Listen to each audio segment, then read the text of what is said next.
para iniciar a gravação. Ó, pessoal, para ser sincero... Já está gravando. Já está gravando.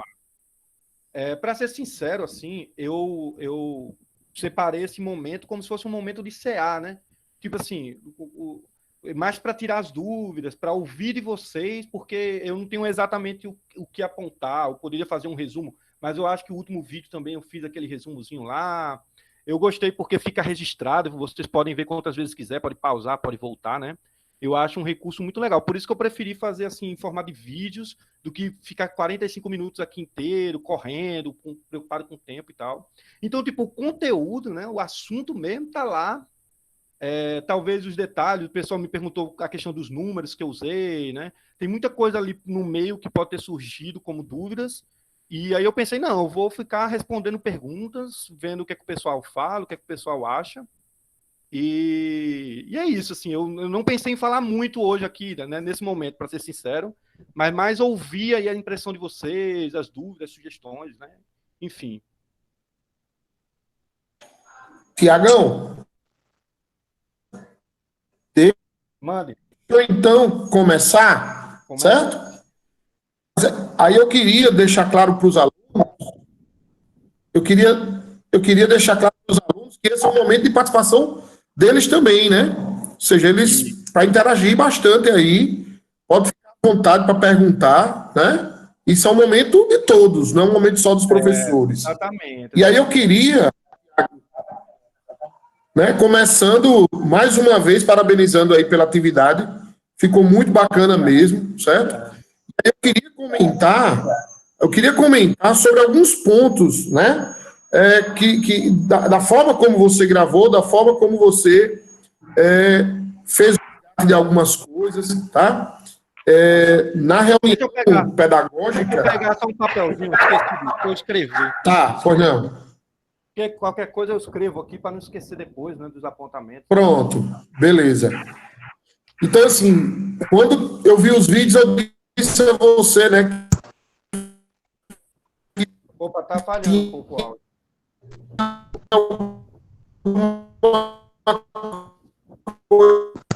Coisa a ver com a dos alunos, né? Um pouco essa ideia. Por que é importante essa atividade? Oi.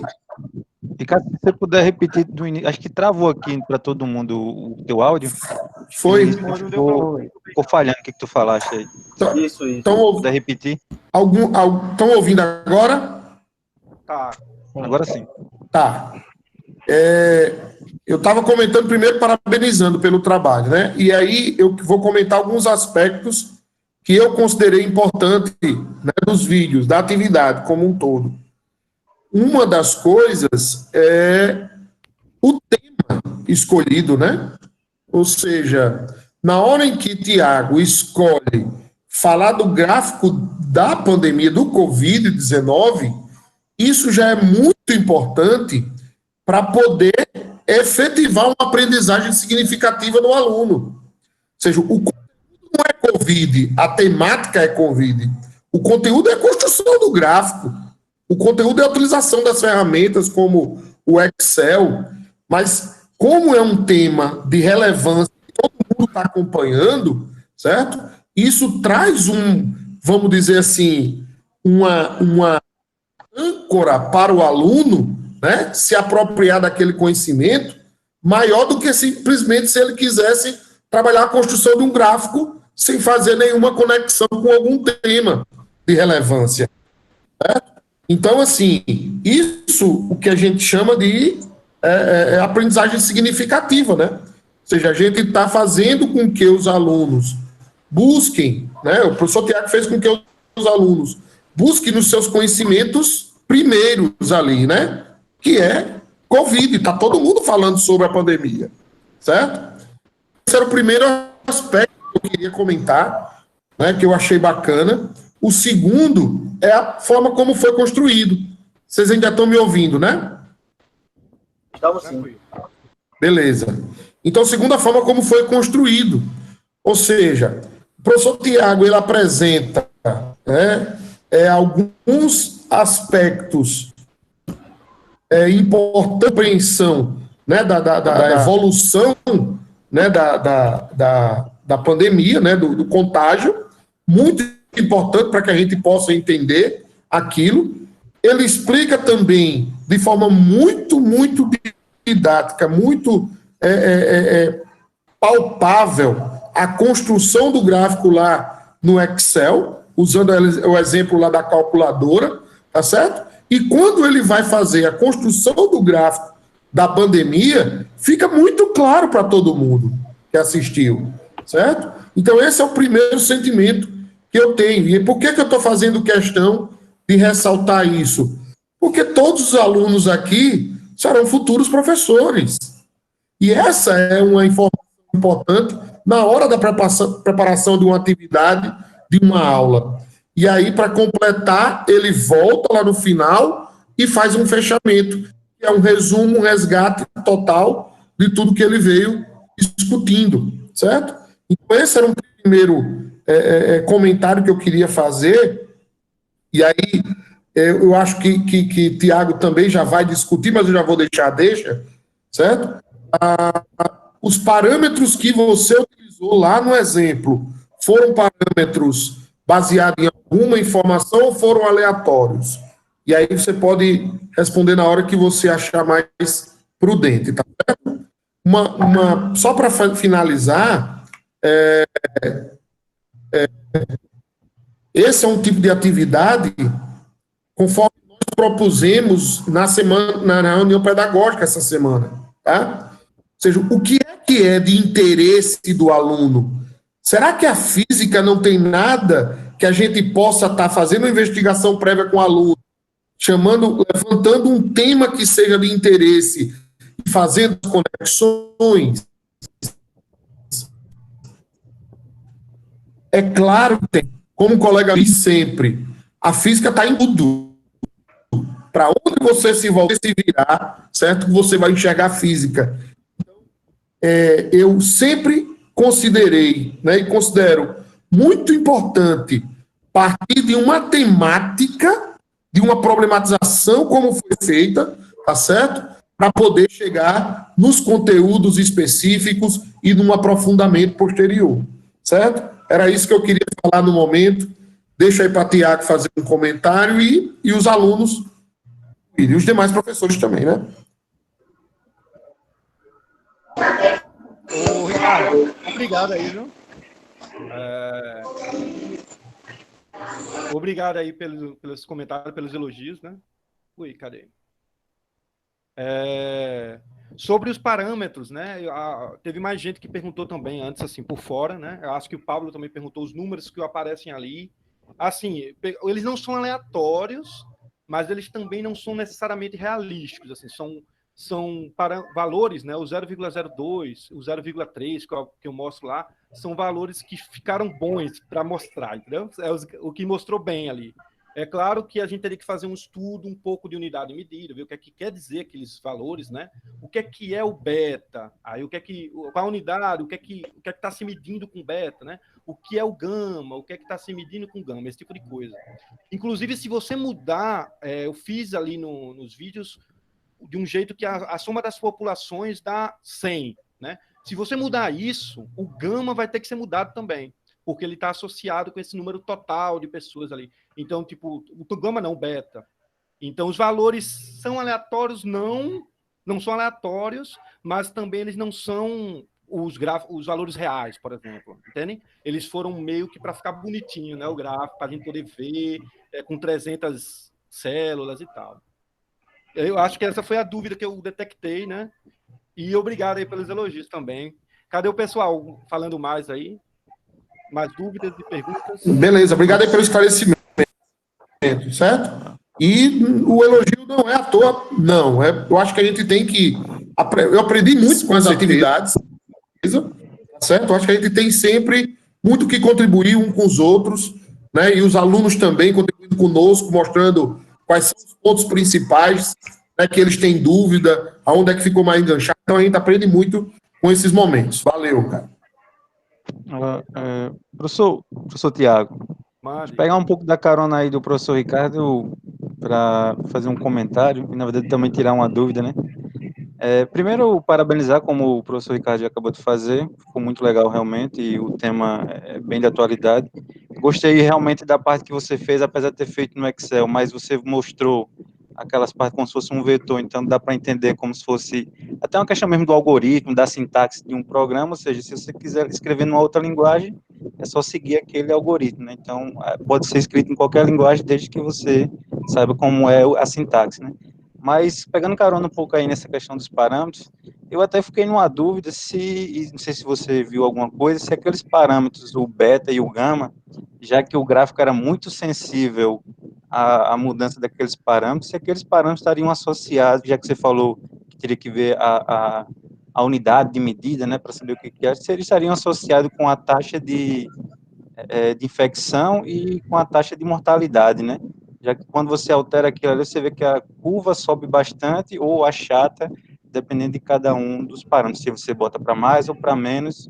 Então, assim, a princípio eu tentei fazer uma relação, até com gráfico de outros países, em que você percebe uma curva muito exponencial ou a curva mais achatada, que estaria exatamente relacionada com a taxa de contaminação, né, que alguns países têm mais baixa, outros mais altos, e a própria taxa de letalidade, né? Aí eu queria saber se você viu algo desse tipo, se você tem alguma ideia, se esses parâmetros poderiam estar relacionados a isso.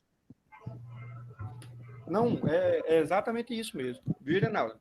O gama, o segundo deles, né, que está sozinho na equação, é o linear. Então, é porque, na verdade, a equação, eu posso começar a tentar apresentar alguma coisa, não sei se vai ficar bom, deixa eu ver aqui. Eu vou tentar fazer alguma coisa aqui, né? Deixa eu ver. Vocês conseguem ver essa tela aí? Agora sim. Consegue ver aí, né? Então, tá muito ruim porque tá igual a qualidade do vídeo, tá meio ruimzinho também lá, né? Dá para ver as equações aqui, não dá? Não. Tá sim. Pronto, então a gente está falando dos infectados, né? A gente está muito interessado nesse termo aqui. Dá para ver o meu mouse também, não? Dá também.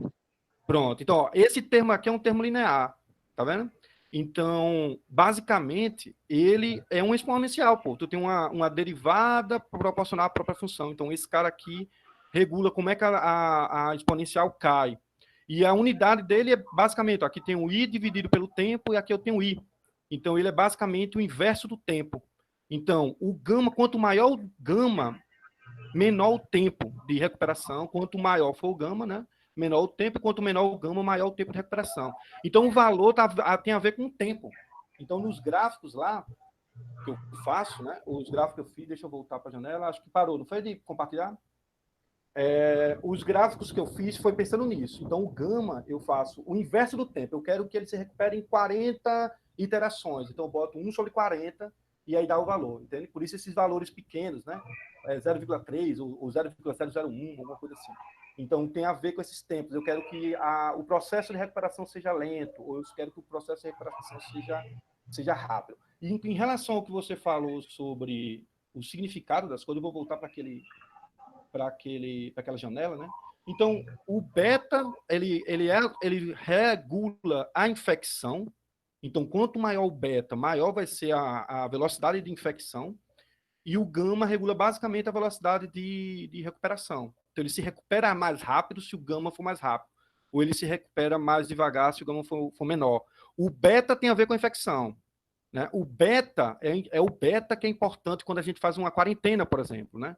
Então, a gente diminui a nossa interação com os infectados, ou a gente separa, né, os infectados dos suscetíveis e tal, e aí você percebe uma mudança no beta, né? Que o modelo, inclusive, considera beta constante. E aí, deu para tirar mais ou menos as dúvidas? Esqueci algo. Não, tranquilo, show. E aí, manda mais aí, galera.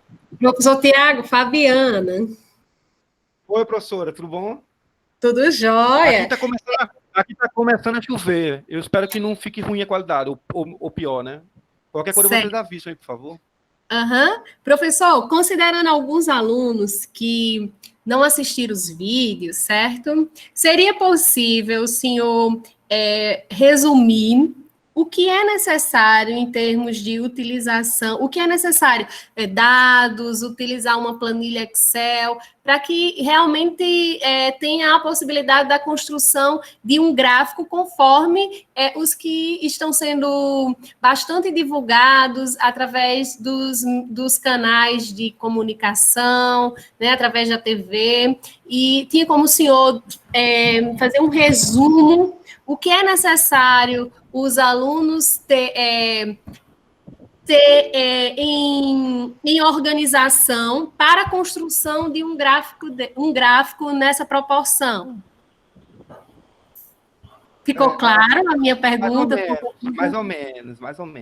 Mas o eu que é acho necessário, digamos, é nesse sentido. Eu preciso de uma planilha do Excel ou de qualquer outro software, preciso da quantidade de pessoas de uma cidade, a quantidade de pessoas infectadas, quais são as informações e os instrumentos necessários para a construção de um gráfico nesse modelo. Sim. Assim, eu quis fazer um pouco da discussão da construção do gráfico. Eu, inclusive, teve um comentário aí no grupo, acho que o Cresmer comentou, falando da questão dos valores serem reais, né? Aí, tipo, eu não me preocupei muito com os valores serem reais, né? Eu quis primeiro discutir o modelo considera só uma infecção, considera só uma recuperação e tal, né? Mas é um modelo simples, eu acho que é um modelo que dá para, pelo menos, a maioria aí que viu, pelo menos derivada, acompanhar, né? Então, resumindo, como a professora pediu, né? O conjunto de vídeos aí foi para a gente fazer o gráfico do Covid. É para fazer o gráfico. Mas é claro que para fazer o gráfico a gente tem que entender um pouco da coisa, né? Eu quis fazer um gráfico sério, assim, porque você pode pegar um lápis e fazer o gráfico do Covid, né? Não faz sentido nenhum copiar, né? Mas como é que eles constroem esse gráfico, né? Então, aí a gente estudou um pouquinho um modelo, que foi esse modelo que eu mostrei rapidamente aí para o professor Irenaldo também as contas, né? Então, argumentos, por que tem esse termo, por que tem aquele outro termo. Então, a gente estudou o modelo. Aí, depois, a gente estudou a interface entre o modelo e o computador, que foi o método de Euler, que é uma coisa extremamente importante para a gente, que gosta de fazer conta, botar as contas no computador, né? E, por fim, a gente fez o gráfico. Aí, eu fiz um videozinho para falar de Excel, para quem não pega no Excel. Eu, por exemplo, pego muito pouco no Excel. Então, eu mesmo senti necessidade, né, de falar um pouco do Excel.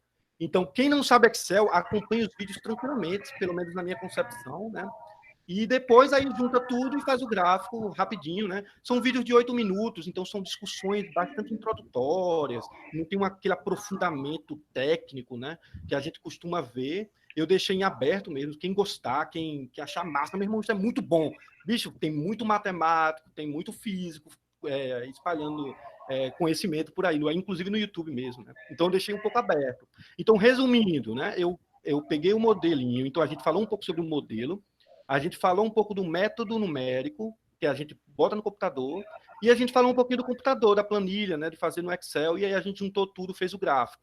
Então, o requisito era esse, né? O requisito era ter um editor de planilhas e no computador, mexer um pouco com ele, mesmo que você não soubesse fazer, você ia conseguir fazer, pelo menos essa é a minha ideia, né? Mesmo que quem não soubesse usar, e fazer o gráfico, né? Aí, assim, os vídeos estão lá gravados, então quem não conseguiu fazer ainda, não tem uma expectativa de retirar, muito pelo contrário, vai ficar lá, vou esquecer esses vídeos, tá?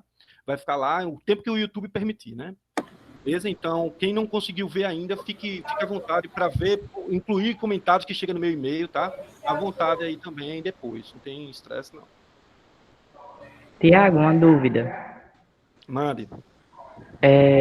Assim, tem doenças e infecções, como o coronavírus, que os suscetíveis, eles também podem estar juntos com as pessoas que foram recuperadas. No caso, o S pode estar junto com o R. Aí a equação pode variar, no caso dessas doenças, infecções? Pode. O nosso modelinho, tal como está lá, né, ele considera só duas setas, né? Então, naquele modelo, o S vai para o I e o I vai para o R. Acabou, não tem como, né? Não continua. Existe um modelo, por exemplo, se você volta para o S, você poderia dizer o seguinte, a pessoa está recuperada durante 2 semanas. A partir de 2 semanas, ela pode pegar de novo, como é o caso da gripe, né? A gente pega a gripe, a gente fica invulnerável à gripe por um tempo, daqui a pouco a gente pega a gripe de novo. Né? Então, tipo, o recuperado, ele fica um tempo imune, mas depois ele volta. Então, já é outro modelo, os caras botam o S no final. Então, SRS de novo. Então, você considera a possibilidade de voltar. Os gráficos vão mudar, beleza? Tá chovendo aqui, só um segundo. Os gráficos vão mudar. Então, assim, um compartimento vai ganhar uma equaçãozinha a mais. Só, né? Você só tem que pensar nas setas, você desenha as setas, tenta fazer aquela equação química que é meio para fazer a equação diferencial, ver se precisa de 2 pessoas, né? Esse tipo de coisa. E aí você vai ter que montar um pouco de novo as equações e depois montar novos gráficos, mas o método de Euler vai funcionar, você consegue fazer tranquilamente também, acrescentando um termo, né? Você agora permite que os suscetíveis aumentem e os recuperados diminuam. Então, bota um termo de aumento lá no S e bota um termo de redução lá no R, né? Mas aí o resto funciona igual. Tem vários modelos, modelo de quarentena, modelo de poder recuperar depois, né? Tem vários modelos legais aí para pesquisar, muita coisa, muita coisa. O que eu gostei também, professor, é assim, que nesses vídeos, além dessa matemática, que também pode ser a matemática estatística, né? A gente aprende um pouquinho a olhar para esses lados e entender um pouquinho aqueles gráficos lá que é apresentado nos sites sobre o Covid, etc. A gente aprende a fazer uma leitura mais específica sobre aquilo ali, conhecendo um pouquinho da matemática aplicada no sistemazinho. Embora seja simples, mas é muito legal. Aquele comentário que eu fiz lá no Google Sala de Aula é que a gente trabalhou estatística um ano com um método chamado análise de flutuação diferenciada. É uma matemática mais pesada, que eu achei bem interessante, que ela leva em consideração muitos fatores que são variáveis, né? Como justamente essa aí que o senhor citou agora, relacionada à pessoa que estava infectada, se recuperou, mas voltou a se infectar novamente. Quadro social, pessoas que estão trafegando de um lado e para o outro. Quer dizer, o método do FA, ele utiliza tudo isso aí como parâmetros variáveis. E esse método, apesar de ser simples, se a gente mudar o beta e o gama for alterando, você vai encontrar alguns países que o gráfico vai bater muito ali, muito próximo, muito parecido com essa curva de incidência e decedência do Covid. Eu achei muito legal, que me fez rever algumas coisas também de estatística.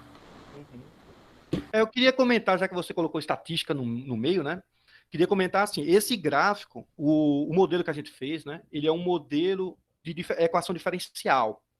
Aí isso significa que a gente escreveu como se as derivadas, como se a gente conhecesse a derivada em cada instante, como se a gente fizesse a curva, né, bem bonitinho e tal. E quando você compara, por exemplo, se você pegar um gráfico do Jornal Nacional ou do jornal local, você vai ver que tem pessoas que, sei lá, tem um dia que é mais do que o outro, então essas linhas não são tão suaves, né, não é uma coisa muito suave. E aí a defesa do modelo da gente, tá? Se você quiser ser chato, né? Pô, esse negócio tá muito suave, essa curva é muito bonitinha, é uma linha, isso não existe, né? Esse modelo, ele serve como uma média, né? Então, se você for fazer na vida real, você vai ver que tem gente que num dia está um pouco acima dessa linha, outro dia está um pouco abaixo dessa linha, tá? Então, quando você for puxar para a realidade, você considera, sim, muito mais também essa estatística, como você comentou, essa questão da tendência e tal, né? E isso o modelo não traz ainda. Então, você teria que complicar um pouco mais o modelo, transformar o modelo em um modelo estatístico também, com mais peso, né? Mas, enfim, a média, no comportamento geral, que já é importante para a gente discutir, né? Está todo ali naquelas equações diferenciais, as equações suaves, né? Mas tem muita coisa também a acrescentar do ponto de vista estatístico também. Muito bom. Professor Ítalo também gostaria de fazer uma pergunta. Oi, pessoal, boa noite, estão me ouvindo? Boa noite. Estamos. Primeiro, eu gostaria de elogiar a proposta de Tiago, achei excelente, né? Muito contextualizada, né? Até para os alunos entenderem como é preocupante, né? Essa situação da pandemia e o quanto ela pode se alastrar, não é? Mas, assim, a minha pergunta, na verdade, ela está em cima desse elogio, né? De dar os parabéns pela atividade. E, assim, qual foi a maior dificuldade que você encontrou para fazer a produção, né, do material, enfim, nesse processo? O que é que foi mais dificultoso? Ah, entendi. Assim, eu não tinha experiência, né? Eu não tenho uma experiência com vídeo, com áudio também, então Para mim foi um exercício, eu também busquei esse exercício. Eu sou estudante dessa área, né, de audiovisual e tal. Embora eu goste bastante, eu acho massa quem produz bem, produz bonito, né, os negócios. E aí eu sofri um pouco, as folhas não estão tão visíveis quanto eu queria, né? Às vezes a luz é muito forte, às vezes a luz é fraca. Então tem um bocadinho de probleminhas ali. Eu mandei os vídeos mesmo assim, tá? Não fui tão preciosista, eu queria mandar o conteúdo, queria discutir, então eu coloquei a conversa em primeiro lugar, né? Mas com certeza tem muita coisa a melhorar, a qualidade do vídeo, do áudio, das posições, né? Então isso tem uma dificuldade, eu sou iniciante aí nessa arte, né? Digamos assim. Tá? Então, Mas eu achei que ficou muito bom o trabalho, né? Foi elogiado por todos. Em termos assim de material, né? Que eu acho que você deve ter lido algum material, não sei se é artigo ou livros, né? Para embasar, né? Esse seu desenvolvimento, né? Do gráfico e do próprio entendimento do processo, né? De expansão da pandemia, né? De esse sistema em rede, né? Como ela se alastra. Sim, legal. Olha, alguns dos assuntos surgiram por conveniência. Por exemplo, a planilha. Eu tinha feito esses gráficos, mas não tinha usado planilha. Né? E aí eu pensei, poxa, mas eu queria construir, porque eu acho que o mais legal é você fazer, né? E, caramba, o gráfico você fez, você que move, você muda os parâmetros, né? Então eu queria dar essa sensação, né, para o leitor, a pessoa que está assistindo, né?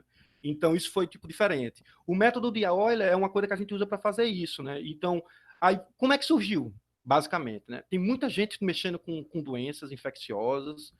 Aí eu comecei também a ler um pouco sobre isso. E aí, bem, o que é que a gente está fazendo na quarentena, né? Então, cada um está fazendo um pouco alguma coisa, aí estou estudando um pouquinho o que é que esse pessoal está fazendo, né? Aí eu comecei a ler um pouco sobre isso, achei legal, né? Embora o modelo que eu venho estudando mais não seja esse, né? O SR, é até um modelo estranho, enfim, que eu estava lendo de alguns professores de física, né? Aí eu pensei, não, mas o básico que todo mundo é obrigado a citar é o SR, todo mundo fala no SR.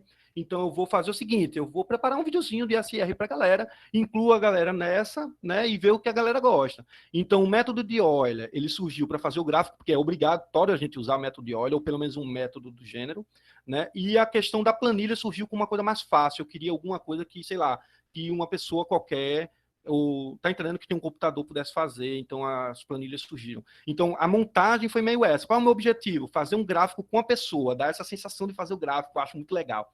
E aí, como é que eu atinjo isso? Então, saio montando. A questão do artigo, eu não segui muito essa linha. Eu estava lendo o SR, li inclusive de Wikipedia, li de vários lugares, vi vídeos no YouTube, né? Então, por isso que eu não tive nenhuma citação, porque tem vídeos que são longos, tem vídeos que são curtos, então vai de cada um. Se tem paciência de ver um vídeo de meia hora falando do modelo SR, ou se não... Então, eu não quis, né, ser específico, né?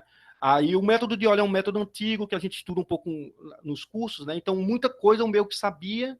O Excel eu incluí por estar no caminho, né? Eu achei necessário. E isso, assim, não tem um artigo que está me guiando nesse sentido, não. Foi mais a ideia, né? Eu quero fazer o gráfico com a galera, o modelo eu dei uma estudadinha, o Wikipedia também, certo?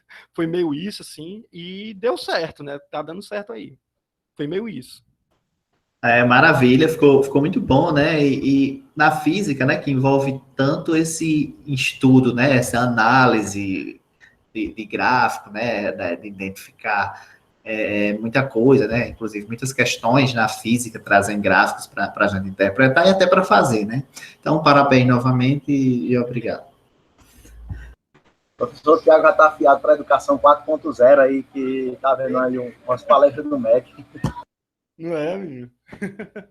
Tô aprendendo. E complementando, né, na realidade, a iniciativa do professor Tiago em apresentar um novo formato também está associada a uma nova discussão paradidática. Né? O curso é licenciatura em Física e não devemos, de modo algum, ignorar essas novas mudanças. Pelo contrário, está aberto para aprender, absorver, né, melhorar e contribuir para esses novos métodos, instrumentos e metodologias de ensino, de modo que possamos alcançar o objetivo principal, né, que é a aprendizagem do aluno.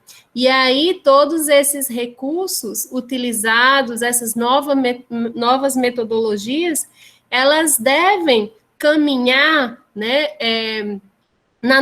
elas devem caminhar conosco, enquanto profissionais, para fortalecer a nossa prática didática. Parabéns, professor, como inovador, estou aprendendo bastante, certo? A cada encontro é um momento de reflexão, de aprendizado. Parabéns. Obrigado.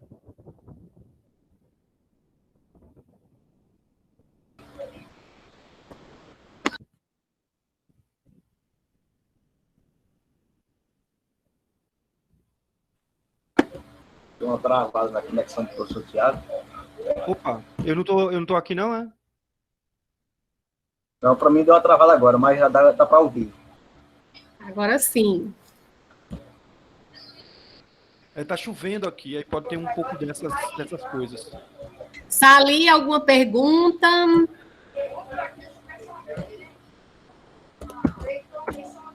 Mais algum aluno? A professora Fabiana, ela perguntou no início, né? Quem não tinha conseguido fazer o vídeo, eu acho que pode ser pertinente agora falar com os alunos assim, né?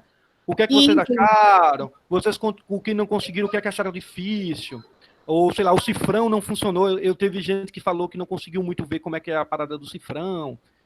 Não sei se aconteceu com alguém, com vocês, que deu erro no Excel, não sei. Então, tipo, se vocês quiserem falar um pouquinho da experiência de vocês aí em construir esse gráfico, né? Ou não construir o gráfico também, então fiquem à vontade, beleza?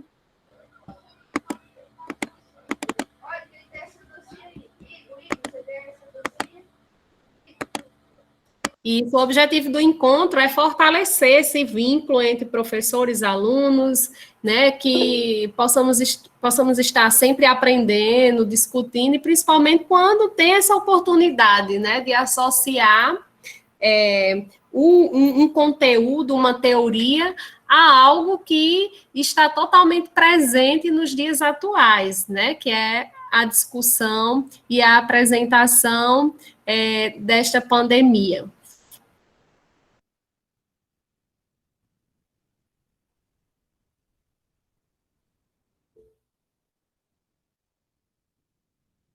Raoni, estou sentindo falta da sua participação.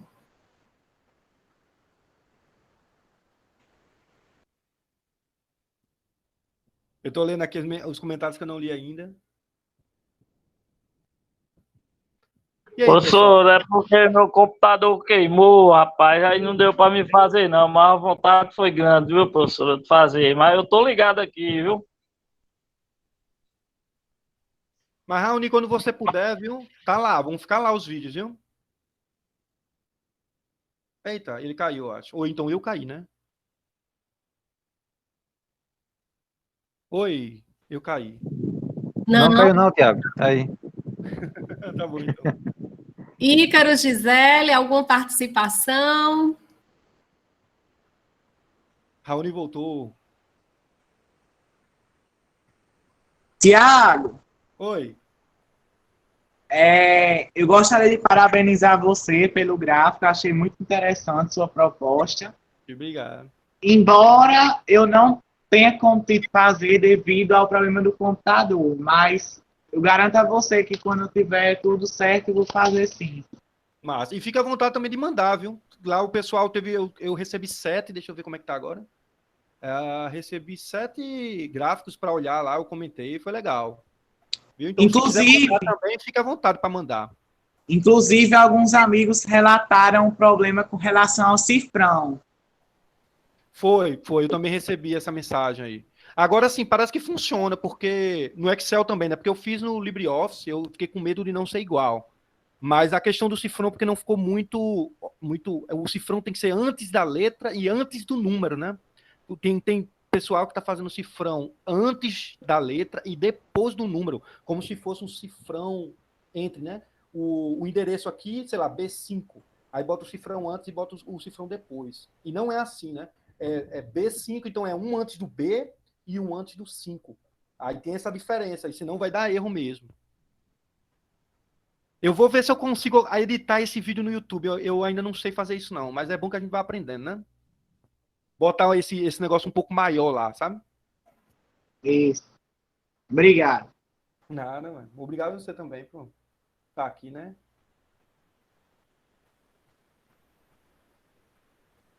Samara, alguma dúvida? Felipe?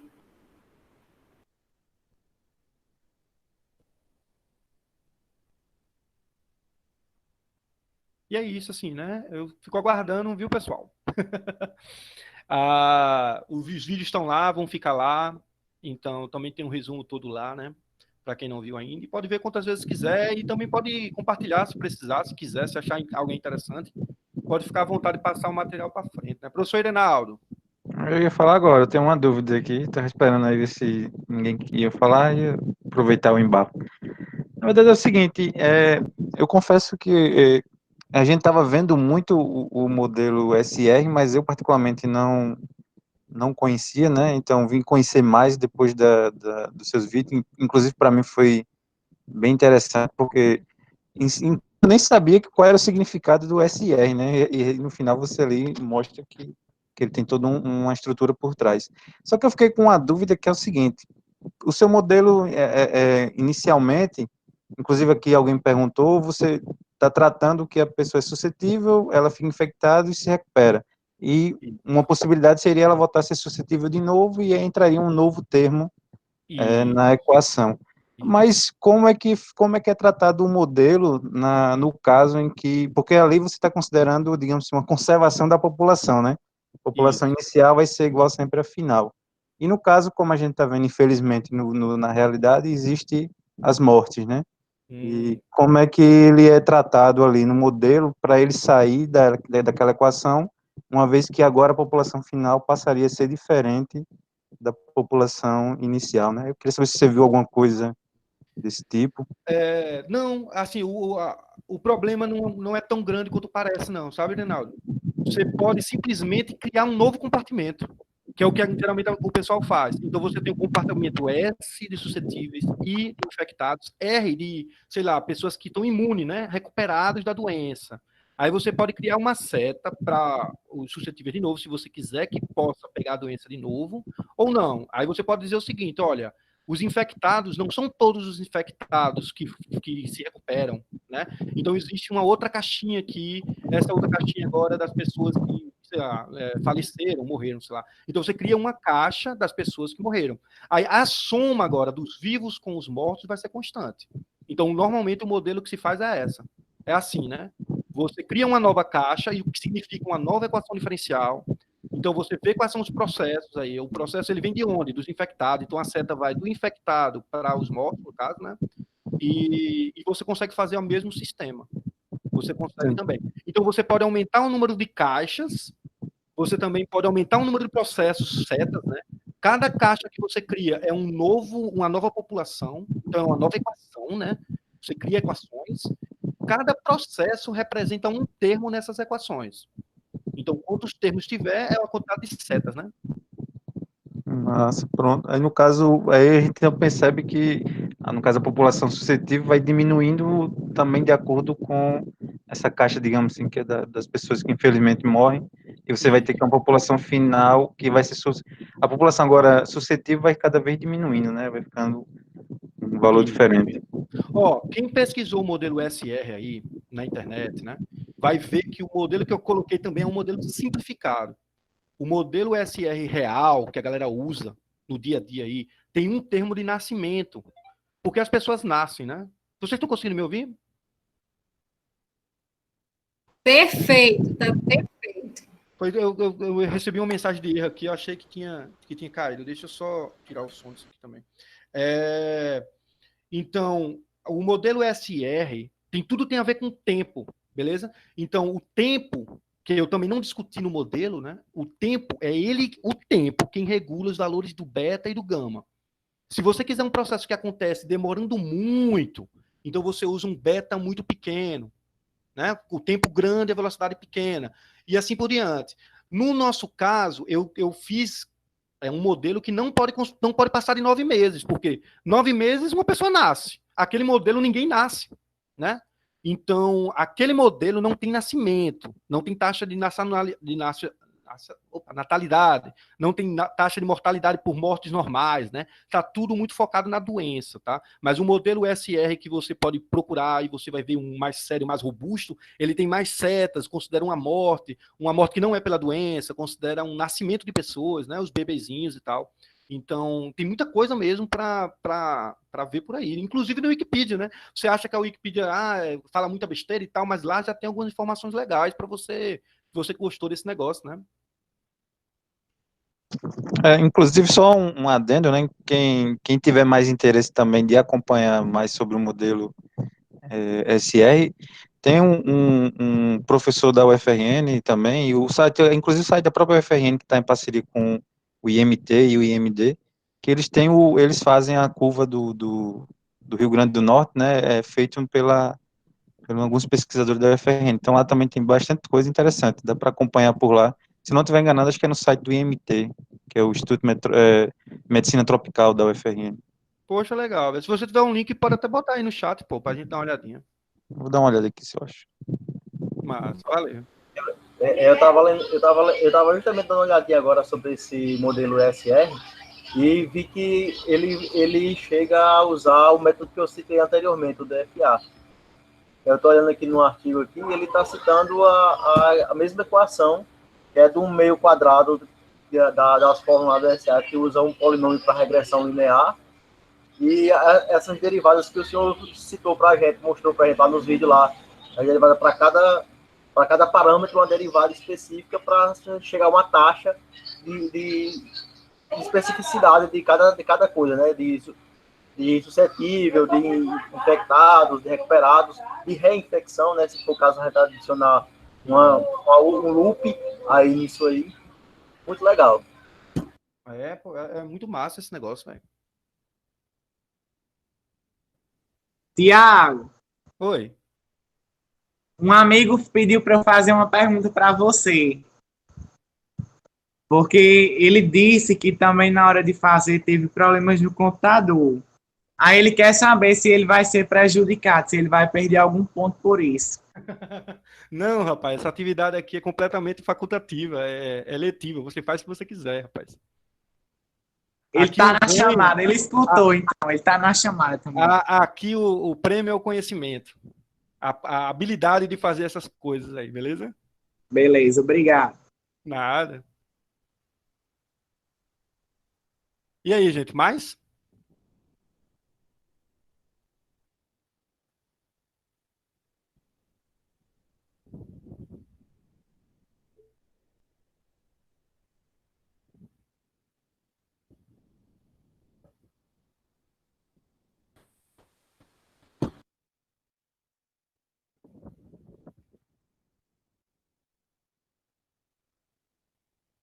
Tá dando 8 horas. Não sei se o pessoal tá mais caladinho.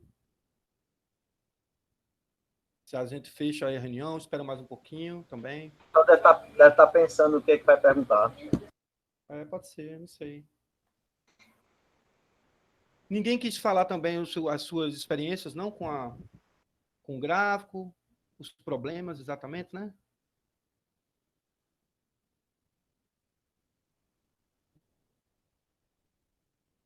Eu acho que da construção do gráfico, professor, o mais interessante que eu achei foi você começar a assimilar visualmente e numericamente as mudanças dos parâmetros. Quando você altera, vai alterando e você percebe a mudança no gráfico.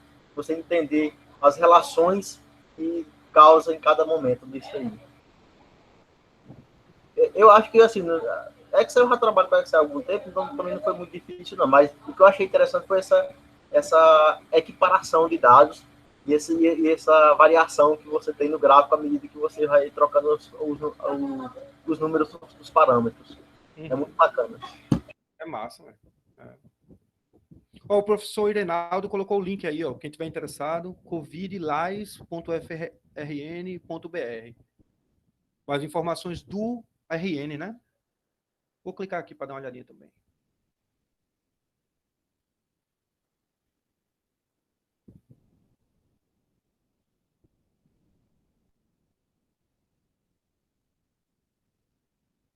Olha aí os gráficos. Olha, tem um gráfico aqui bem parecido com esse do SR. Os outros nem tanto.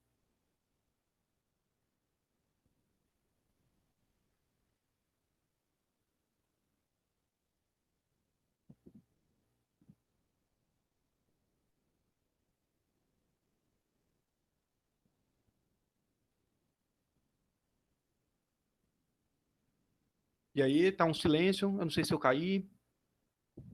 Não. Professor, tem como compartilhar a tela? Tem. Eu vou...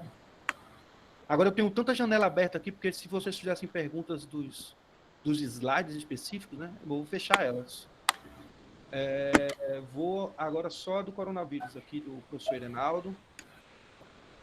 Compartilhar como? Eu já compartilhei uma vez, né? Aqui, eu acho.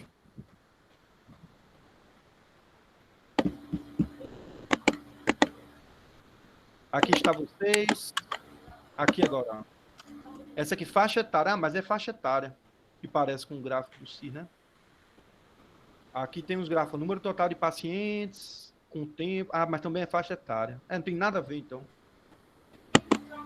Aqui são os gráficos com as datas, né? Os valores acumulados. É como se já estivesse parando aqui, ó. E aqui são os óbitos. Então, veja que no nosso modelo não tem óbito, né? No nosso modelo só tem recuperados. Aí tem essa diferença aí. E aqui a incidência com a letalidade.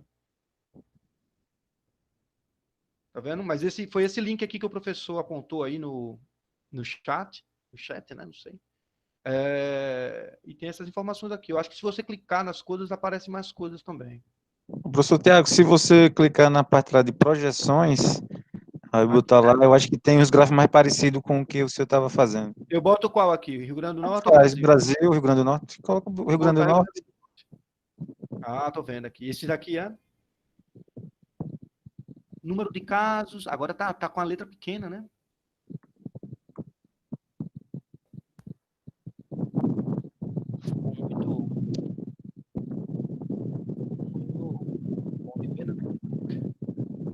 A gente tá aqui, é isso, nessa linha, Então a gente tá muito no início, né? Se for nessa linha tracejada que tá aqui.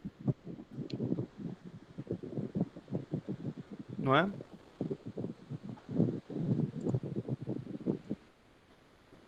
Enfim, eu vou interromper aqui, gente.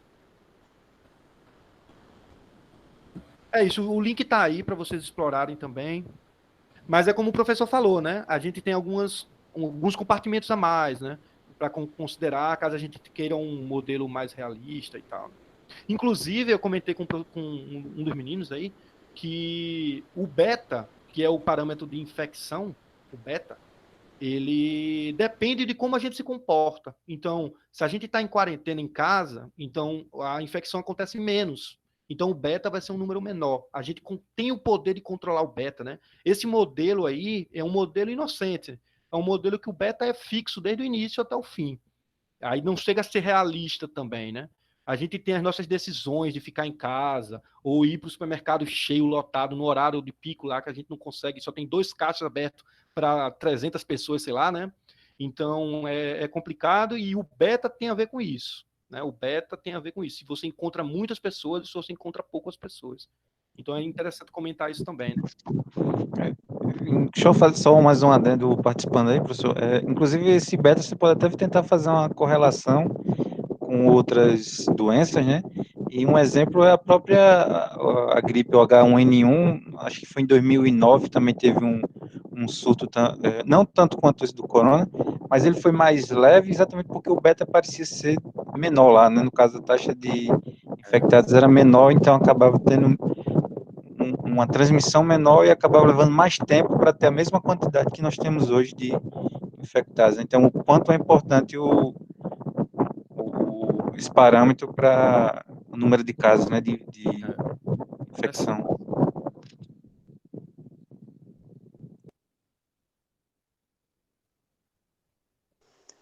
Tiago, eu tenho uma dúvida aqui. Manda aí. Rapaz, essa questão do beta aí que foi citado pelo professor aí, eu gostaria de saber se tem como você fazer o processo inverso, ou seja, a partir dos dados reais, por exemplo, né, de quantas mortes, quantos recuperados por dia, tipo, durante um mês, se eu teria como, a partir desses dados, né, coletados de forma real, você achar o beta, entendeu? Uhum. Fazer o processo inverso, assim, justamente para a gente achar quais são os fatores que melhor diminuem o beta ou que aumentam, entendeu? Ah, mas aí são duas coisas diferentes. Duas coisas diferentes. Vê, ó, tu pode fazer o seguinte, pegar as equações que estão lá, por exemplo, e isolar o beta. Então, tipo, pô, se eu quero descobrir o beta, como é que eu faço? Eu passo um pro lado de lá, passo pro lado de lá, o beta vai ser igual um trambolho doido aqui. Só que quando tu olha pro passado, pô, tu tá olhando pro passado. Então tu tem todos os dados, tu sabe quantas pessoas estavam suscetíveis naquele tempo, quantas pessoas estavam infectadas naquele tempo, tu sabe o quanto estava aumentando, as derivadas tu conhece, as populações tu conhece. Aí o problema é porque tu vai ter o gama também, né? Então tu pega duas equações, tu resolve duas incógnitas, tu acha o beta e o gama do passado, né? Então, é claro que isso é um método, né? Existem outros métodos de fazer isso também, né? De pegar um dado real de um modelo, né? Isso é um problema. Agora, o beta, o que é que depende? Se o beta depende se a gente está em casa, se o beta depende, aí você vai ter que fazer uma coisa, um tipo de, você vai ter que controlar, né? Se as pessoas estão em casa, aí calcula o beta. Se as pessoas não estão em casa, aí calcula outro beta, o beta naquele momento. Porque, ao contrário do modelo, o beta não vai ser fixo, pô. É como eu falei, né? O modelo é inocente. Considera que o beta é o igual no início, no meio e no fim ali, mas o beta depende da gente. Então, se a gente está em casa, vai ter um beta, se a gente está na rua, vai ter outro beta, né? Então, o que eu diria é isso: tem um método para obter o beta, você pode fazer isso resgatando os dados do passado e descobrir o beta do passado, né? E você também, agora, você saber como o beta depende da opção das pessoas, você vai ter que separadamente fazer isso. São duas coisas separadas, né? Um obter o beta e outro depois obter como é que o beta depende das outras coisas. Você vai ter que fazer um gráfico, por exemplo, ou uma tabela no mínimo, né? Entendi. Deu mais ou menos? Deu. Essa questão de você tentar descobrir o beta, eu achei interessante justamente para futuras pandemias que possam ocorrer, né? A gente vai saber quais são os fatores que mais diminuem o beta, quais são os fatores que mais aumentam, porque a gente assim, só sabe mais ou menos o que é que aumenta e o que é que diminui. Mas, tipo, cientificamente a gente não sabe, né? Comprovado, que seja comprovado a partir dos dados, de equações, de contas, entendeu? Entendi, sim. Entendi, sim. Pois era isso, valeu. Paulo, inclusive, assim, né? Mais uma inocência do modelo, né? Para apontar aqui. Os físicos, eles gostam muito de falar em espaço. Sei lá, você tem um fio, aí você aquece esse lado do fio e esse lado vai aquecendo todo o lado, e você tem a condução, você tem a equação de calor, essas coisas, né? Nesse modelo, a gente não fala de geografia, pô. Então, tipo assim, aonde é que estão esses suscetíveis? Eles estão perto dos infectados? Eles estão juntos na mesma casa do infectado? Não tem isso, né? É um modelo bem de média mesmo, tá todo mundo misturado na população e tal. Então tem muito modelo de físico, inclusive, que ele bota, olha, os infectados estão aqui nessa parte, nessa cidade tem mais, então você tem um grupo de pessoas em cidades diferentes, que tem índices diferentes de infectados, e aí você pode usar o modelo, né? Em um quadrado desse, em uma população, em uma cidade, mas quando essa pessoa sai dessa cidade para outra, aí vai ser um outro modelo C para essa outra cidade, então você tem imigração e tal. Assim, tem muita coisa, certo? E quando eu falo isso, eu tô falando sério. Tem muita coisa interessante, claro, né? E aí vocês podem dar uma olhadinha também, beleza? Mas eu quero só mostrar algumas inocências do modelo, né? O modelo não sabe se a gente está perto do infectado ou não. Tanto faz os infectados estarem longe ou próximo, o que importa é só um número, né? Esse modelo só pede um número. E o beta lá que a gente deu, né? Eu, professor, com base no que o Pablo falou aí, na matemática e estatística, eles têm como descobrir esse parâmetro de uma forma bem simples. É que eu esqueci agora como é que eles usam, mas não é muito complicado não, baseado na fórmula do DFA. Só que, assim, o bom dos modelos estatísticos com regressão linear é que você tem um parâmetro, você consegue destudenciar e ter uma margem de erro muito próxima. Que é isso que eles usam hoje para fazer diagnósticos das pandemias, né? Por H1N1, que o professor citou aí, ele foi diagnosticado aqui no Brasil, morreu muita gente e tudo mais, mas rapidamente, baseado justamente no que aconteceu nos outros países, foi considerado aqui no Brasil e minimizou a ação da doença. Diferentemente do que aconteceu agora, infelizmente, né, que a política foi totalmente contrária ao que se pregava lá fora. Mas, enfim, a estatística ela tem como levar esses dados, né, e o método DFA, que é bastante utilizado hoje em quase tudo, principalmente na medicina, é utilizado bastante esse método, porque a margem de erro dele chega no máximo a 0,8%. Então, a margem de erro é muito pequena. E o que eu acho bem interessante é que a gente trabalhou com ela, a gente fez uma análise de previsão de dados de ventos de 30 anos. A gente pegou os dados de 30 anos e conseguia prever como se comportaria esses ventos por 10 anos, 20 anos, em determinadas regiões onde tinha esse monitoramento. É muito bacana essa parte de estatística aí, é bem bacana mesmo. Agora, a matemática tem hora que é meio pesada. É verdade, é verdade. É isso mesmo, né?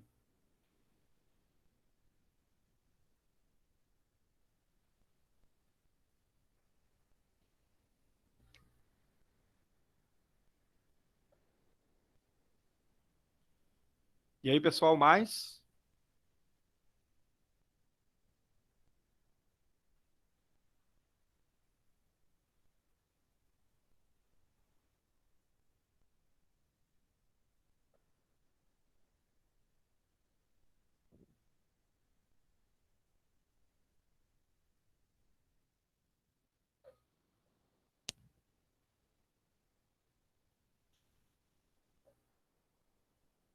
Então, pessoal, não sei se já está num bom horário para a gente finalizar aqui, né? O que é que vocês acham?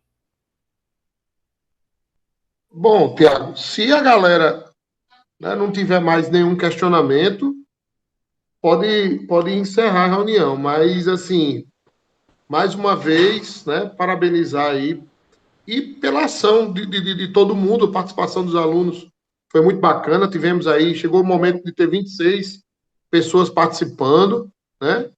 Então, a interação dos alunos no momento, dos professores.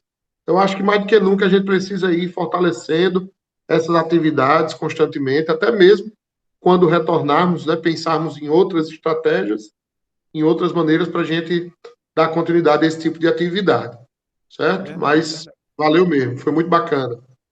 Valeu também, viu? Eu gostei bastante, velho. Foi massa aqui. Poder interagir também com os meninos aí, né? Eu queria até mais. Eu queria ter um pouquinho mais de o pessoal falando aí como é que foi, se foi tranquilo, mas eu tô imaginando que alguns ainda não fizeram, mas vão conseguir fazer também, sem estresse, eu imagino. E o pessoal fez, né? Acho que não teve tanta bronca, senão eles teriam relatado mais aqui, eu acho, né? Aí é isso. Aí eu não acho que a gente deva também segurar muito mais a conversa, né? Qualquer coisa, minha pessoal, também tem um e-mail que eu botei lá nos vídeos. A gente vai continuar aqui com essa conversa semanal aí. Então a gente também vai ter muitas mais chances aí para interagir também, viu? Então, se tiver dúvidas desses vídeos, né? Ainda podem colocar os comentários lá. Chega para mim no e-mail, então eu posso ir respondendo. Beleza? Não achacanhe, não. Que a gente tá aqui para isso, né?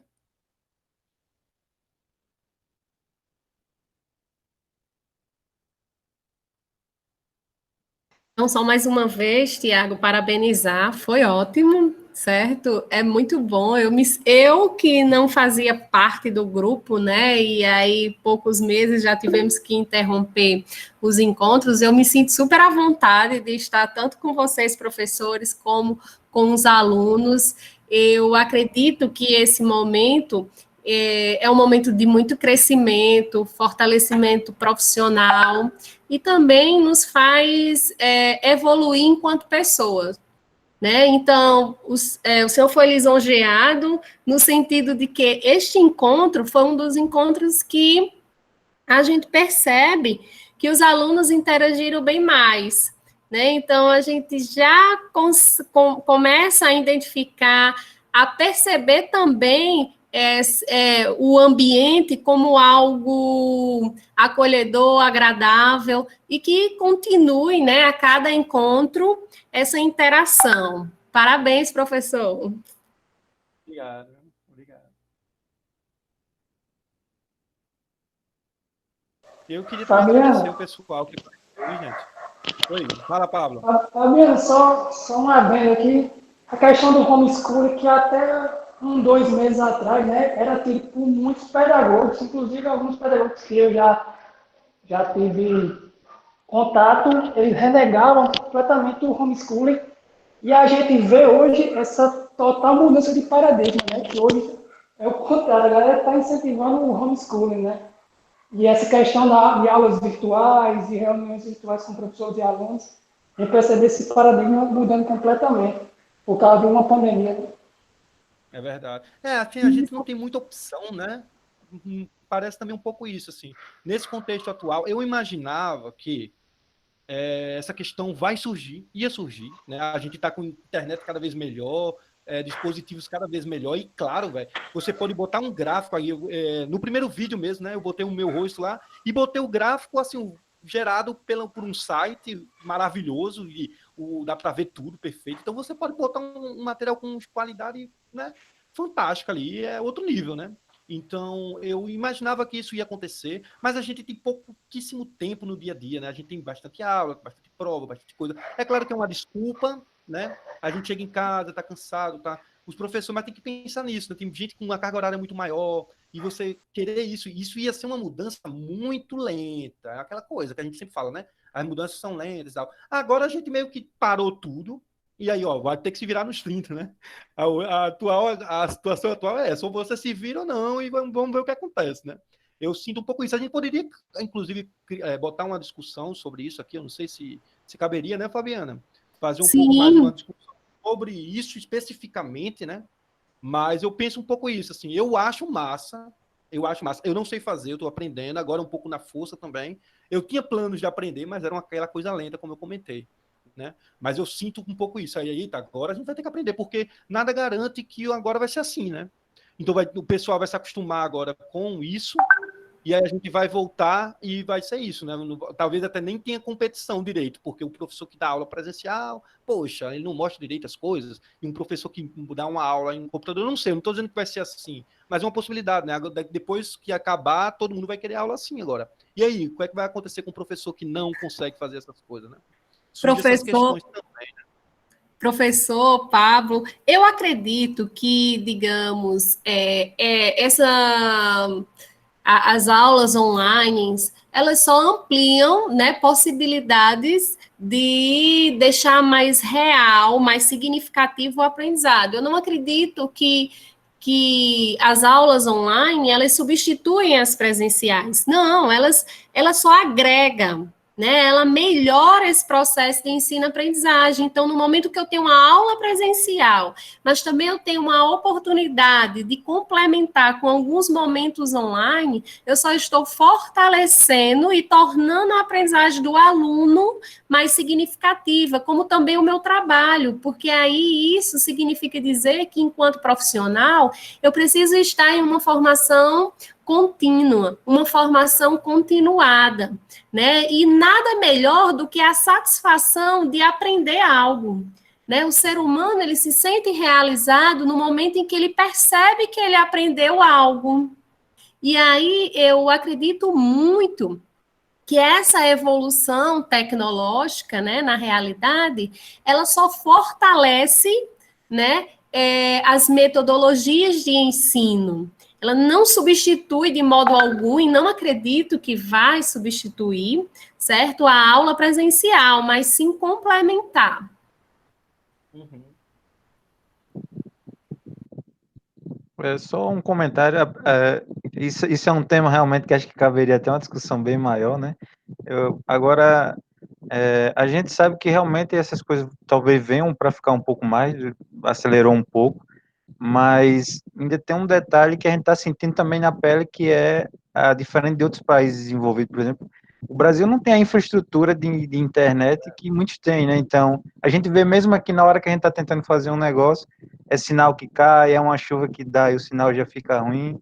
Então, as aulas online ou de atividades remotas, elas podem complementar, mas realmente para ser ela exclusiva vai demorar muito, e eu acho que não sei se ficaria, porque ainda E temos também muitas limitações, né? Não é só o professor que não está acostumado, mas a própria infraestrutura física, tanto de sala, de ambiente, quanto a própria questão de sinal de internet, né? A gente sabe que ele não chega em todas as residências e quando chega não é a melhor internet do mundo, né? isso. Tem a questão do papel social também dos estudantes, né? Porque você fazer uma lista sozinho em casa é muito diferente de você tentar fazer uma lista com seus colegas, explicando e sendo explicado e trocar essa experiência aí também, né? É muito diferente e eu acho que isso é uma coisa muito forte, né? É muito melhor, eu pelo menos como estudante, né? Acho muito melhor trocar experiência com meus colegas e discutir o tema do que simplesmente assistir uma aula. Por exemplo, eu estou aqui em quarentena, eu estudo o modelo USR para fazer o vídeo, eu estou sozinho e eu também tenho minhas dúvidas, e aí como é que faz, né? Eu tenho que ficar, é uma coisa um pouco mais quadrada, mais dura, né? Enquanto que você com seus colegas, pô, velho, que negócio massa, ó. Ó, o que acontece quando o beta for zero, o que acontece quando o gama for zero, pô, que massa tu perceber isso, e agora, pá. E aí é outra experiência, né? Essa questão dos colegas estarem juntos também, os alunos, né? Não só o professor, né? Então eu acho que a parte presencial também tem esse momento social que é de extrema importância pra gente, assim. Interessante que esse levantamento dessa discussão aí foi o motivo da palestra do webinar semana passada com o secretário de Ensino Superior, justamente sobre essa discussão, sobre essas novas ferramentas no uso da educação, não só da educação superior em si, mas também na formação de novos educadores para trabalhar justamente com isso, pelo uso de ferramentas que muitos não têm domínio, e formar esse professor nessa nova modalidade de ensino que está surgindo aí, que eles estão chamando de educação 4.0. Né? Eu não tinha escutado esse termo ainda não, viu? Já me adicionou aí. Educação 4.0, né? Eu fiquei pensando qual é a 1.0, a 2.0, a 3.0, né? Essa modalidade de ensino está sendo chamada assim pela um webinar que está acontecendo toda semana. Pelo menos 3 encontros que tem com videoconferência pelo Sebrae. Aí eles estão tratando dessa nova modalidade de ensino, chamando de Educação 4.0. Inclusive, a de hoje foi sobre o uso de jogos mesmo, de criação de jogos para o ensino do cotidiano, ensino de crianças, de adolescentes, ensino médio, etc.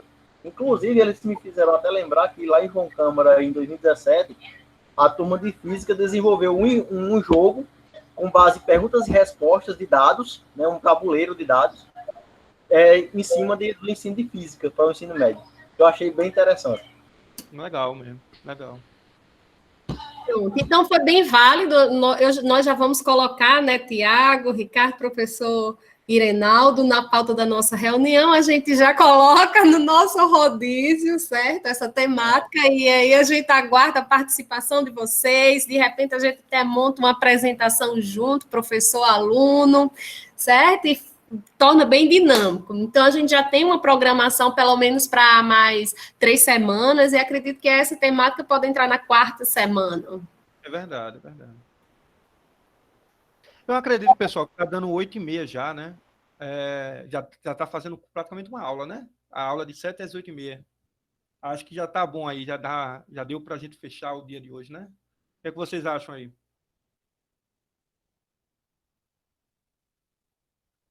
Muito bom, muito bom. Eu gostei bastante. Foi bem interessante mesmo a aula aí.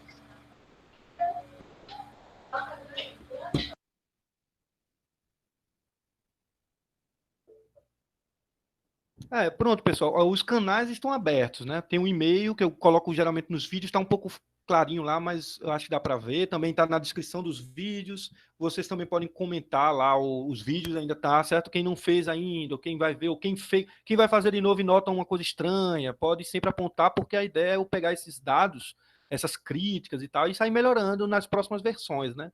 Porque eu gosto desse modelo de você fazer um vídeo assim, porque fica lá, né? A gente pode consultar quando quiser. Não precisa, às vezes, construir tudo de novo para poder chegar num ponto, né? Sei lá, eu posso usar um método de Euler novamente e remeter a esse vídeo, por exemplo, né? Então, de qualquer maneira, pessoal, os canais estão abertos, podem mandar e-mail, tá? O WhatsApp também, a gente tem um grupo total, né, com todos os estudantes e tal, então fiquem à vontade, tá? Para interagir aí, quando precisarem procurar os professores, a gente tá aqui. Beleza? Valeu, professor. Valeu vocês também aí, viu? Obrigado pela participação, foi ótimo.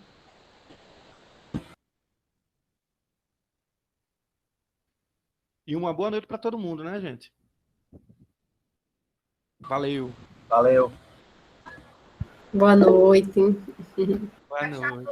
Boa noite.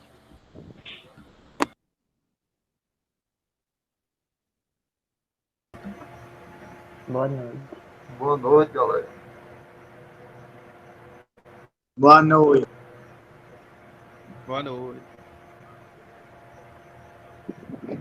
Valeu, professor Tiago. Até mais. Até. Boa noite a todos.